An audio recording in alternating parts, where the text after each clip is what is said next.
आदमी जब गोता लगा रहा था तो गलती से उसकी $100 की घड़ी गिर गई। जब वह उसे पाने के लिए समुद्र के तल तक पहुंचा तो घड़ी नहीं मिली, बल्कि सोने से बनी एक नाक की चौड़ी पट्टी मिल गई। वो पुरानी नक्काशी और पास में प्राचीन प्रयुक्त बैलेस्ट पत्थरों को देखकर उसने तुरंत मान लिया कि नीचे जरूर कोई डूबी हुई जहाज का खजाना है। उत्साहित होकर वह तुरंत पानी की सतह पर वापस आया और अपने 3 साथियों को बुलाया। वे एक साथ खोज शुरू करते हैं और जल्द ही उन्हें और भी कई आश्चर्यजनक और विचित्र प्राचीन वस्तुएं मिलती हैं। इससे आदमी को और अधिक यकीन हो जाता है कि नीचे कोई खजाना है। जैसे ही आदमी और अधिक मेहनत से खोज रहा था, उसकी छठी इंद्री ने अचानक यह महसूस किया कि आगे कुछ असामान्य है। इसलिए वह तेजी से आगे तैरता है और सच में कुछ ही पलों में उसने समुद्र के नीचे एक दुर्घटनाग्रस्त विमान देखा। आदमी तुरंत स्तब्ध रह गया। ये कोई भ्रम नहीं था। ये पक्का करने के बाद पुरुष पानी की सतह पर आकर अपने दोस्तों को बुलाता है और वे फिर से खोज शुरू करते हैं। जैसे ही वे हवाई जहाज की खिड़की के पास पहुंचते हैं, वे एक अधूरी सड़ी हुई लाश पाते हैं। इस दृश्य को देखकर एक व्यक्ति डर के मारे तुरंत पानी की सतह पर लौट जाता है। ये इस बात का संकेत था कि विमान हाल ही में दुर्घटनाग्रस्त हुआ था। पुरुष तुरंत विमान के अंदर खोज शुरू करता है और जल्दी ही विमान के अंदर तैरते हुए छोटे छोटे पैकेट्स पाता है। दोस्त चाकू निकालकर पैकेट्स को खोलता है कि अंदर से तुरंत ही बड़ी मात्रा में सफेद पाउडर बाहर निकला और वे जल्दी से समझ गए कि पैकेट में पूरी तरह से ड्रग्स भरी हैं। इस पैकेट की मात्रा से वे एक नई नाव खरीद सकते थे और विमान के भीतर इस तरह के छोटे पैकेट। चारों लोग नाव पर लौट आए, जहां उन्हें समुद्र के नीचे छिपे खजाने का सामना करना पड़ा, जिसकी कीमत करोड़ों में थी।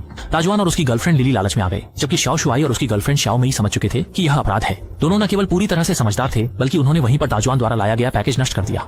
चारों होटल लौट आए, क्योंकि कानून के अनुसार अगर वे समुद्र के नीचे डूबे जहाज की उत्पत्ति का पता लगा सकें और यह साबित कर सकें कि उन्होंने सबसे पहले खोजा है, तो वे कानूनी रूप से जहाज में मौजूद खजाने का स्वामित्व प्राप्त कर सकते हैं। इसलिए चारों ने तय किया कि सबसे पहले खजाने की उत्पत्ति पता करेंगे और फिर विमान के बारे में पुलिस को सूचित करेंगे। अंत में शाओ मई ने दाजुआंग और लिली को चेतावनी दी कि रिपोर्ट करने से पहले विमान को न छुए। अगले दिन वे पूरी तैयारी के साथ कल की जगह पर पहुंचे और खोज क्षेत्र में तुरंत हलचल होने लगी। छोटे शुआई ने ताकत से तुरंत हेयर ड्रायर चालू किया। रेत उड़ा देने के बाद उन्होंने फिर से कुछ अजीब वस्तुएं खोजी, लेकिन समय तेजी से गुजरा और अत्यधिक केंद्रित होने के कारण छोटे शुआई को अचानक महसूस हुआ कि उसकी ऑक्सीजन समाप्त हो रही है। और फिर उसने देखा कि उसके आसपास की स्थिति भी लिली के समान है। वह जल्दी से पानी की सतह पर आया, लेकिन देखा कि लिली नाव पर नहीं है। यह देख छोटा शू जल्द ही समझ गया कि कुछ गलत है। वह जल्दी से एक नया ऑक्सीजन टैंक लेकर फिर से विमान की जगह पर पहुंचा। वहां उसने लिली का खाली हो चुका ऑक्सीजन टैंक पाया। फिर उसने देखा कि लिली एकदम बेहोश पड़ी हुई थी, लेकिन अच्छी बात यह थी कि उस जगह पर कुछ हवा थी, जिससे लिली की जान बच गई। और लिली का यह कदम अब शाओ शुआई के लिए बड़ी परेशानी खड़ी करने वाला था। जब चारों वापस लौटे तो उन्होंने देखा कि इस बार जो चीजें मिली वे शुद्ध चांदी से बनाई गई बारूद की थैली और बंदूक थी। बारूद के बैग के चित्र और बंदूक पर लिखे शब्दों के माध्यम से उन्होंने जल्दी से पुष्टि की कि समुद्र के नीचे की जहाज का नाम पश्चिमी वायु है और किताबों के अनुसार पश्चिमी वायु में बड़ी मात्रा में सोना, चांदी और विभिन्न अनूठे रत्न हैं, जिनकी वर्तमान में कीमत निश्चित रूप से अरबों से अधिक है। संख्या सुनकर वे सभी अत्यधिक उत्साहित हो गए।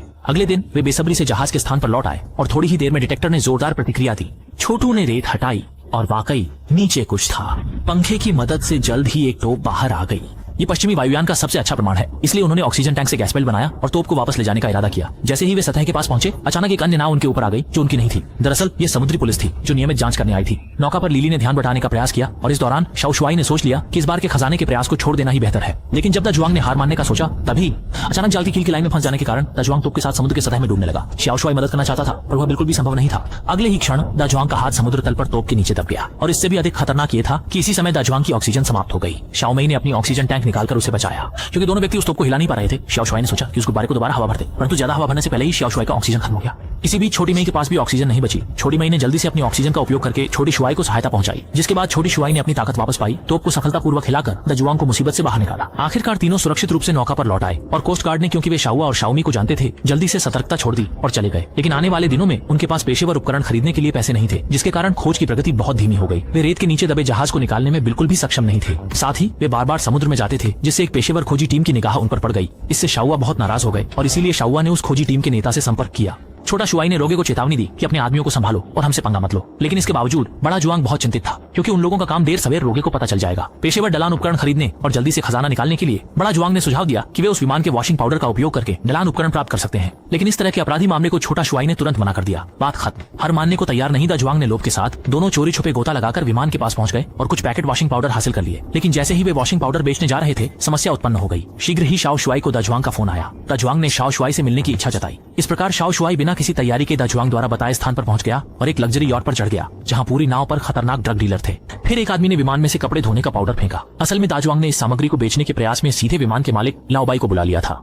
अब लाओबाई ने शाओ शुआई से कहा है कि वह 12 घंटों के भीतर विमान पर रखे 800 किलोग्राम वॉशिंग पाउडर लौटा दे। अगर ऐसा नहीं किया तो तुम्हारा प्रेमी खत्म हो जाएगा। शाओ शुआई समझता है कि वह बिल्कुल मना नहीं कर सकता, इसलिए शाओ शुआई ने यह बहाना बनाकर कि उनके पास बची हुई डिटर्जेंट लेने के लिए कोई उपकरण नहीं है, लाओबाई से 30 लाख रुपए मांगे। और जब शाओमी को यह पता चला कि शाओ शुआई वास्तव में तस्करों की मदद करने जा रहा है, उसे स्वीकार नहीं था, इसलिए उसने सीधा ब्रेकअप करने का फैसला किया। लेकिन अब छोटी शुआई के पास कोई चारा नहीं था। उसने लाओबाई के दिए हुए पैसों से एक पेशेवर डलने वाली बोट खरीद ली। बोट पर लगे शक्तिशाली ब्लोअर मशीन की मदद से वे समुद्र के तल के रेत को जल्दी से हटा सके, और जिसे वे कई दिनों से ढूंढ रहे थे, वह डूबी हुई जहाज कुछ ही पलों में मिल गई। फिर उन्होंने जहाज पर एक घंटी पाई जिस पर लिखा था, धन्यवाद देखने के लिए, अगले एपिसोड में फिर मिलेंगे।